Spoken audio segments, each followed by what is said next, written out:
Hi friends, இன்றைக்கி ஒரு ஈஸியான ஒரு பிரேக்ஃபாஸ்ட் பார்த்துடலாம்.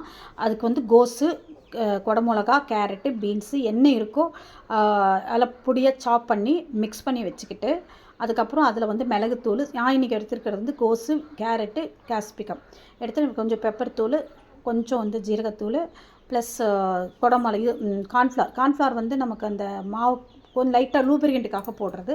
அது அளவுக்கு ஏற்ற மாதிரி போட்டுக்கோங்க. உப்பு தேவையான அளவு போட்டுட்டு மிக்ஸ் பண்ணி ஊற வச்சுருங்க. ஒரு 10 நிமிஷம் ஊறின பிறகு ஒரு தோசை கடாயில் எண்ணெய் ஊற்றி நம்ம தோசை சின்னதாக ஒரு தோசை போடுற அளவுக்கு இதை தட்டிடுங்க. தட்டிட்டு நடுவில் ஒரு குழி, லைட்டாக ஒரு முட்டை போகிற அளவுக்கு ஒரு லைட்டாக ஒரு குழி தோண்டிங்கன்னா ஷேப்பாக ஒரு முட்டையை உடச்சி ஊற்றிட்டு அதை வந்து வேக வைங்க. சுற்றி எண்ணெயை ஊற்றி வேக வைங்க. அதை பார்த்திங்களா, இது மாதிரி வேக வச்சுட்டு இதை கொஞ்சம் திருப்பி போடுங்க. திருப்பி போட்டு அந்த பக்கம் இந்த பக்கம் வெந்துடும். ஈஸியான ஒரு பிரேக்ஃபாஸ்ட் ரெடி, ரொம்ப டேஸ்ட்டாக இருக்கும். இதுக்கு வந்து டொமேட்டோ சாஸோ இல்லை காரமான சட்னி, நான் வந்து தக்காளி சட்னியும் தக்காளி ஊறுகாவும் ப்ளஸ் டொமேட்டோ சாஸும் கொடுத்தேன். ஹாப்பியாக இருந்தாங்க. என்ஜாய் பண்ணுங்கள். சண்டே ஸ்பெஷலி போட்டால் ரொம்ப நல்லாயிருக்கும். தேங்க்யூ.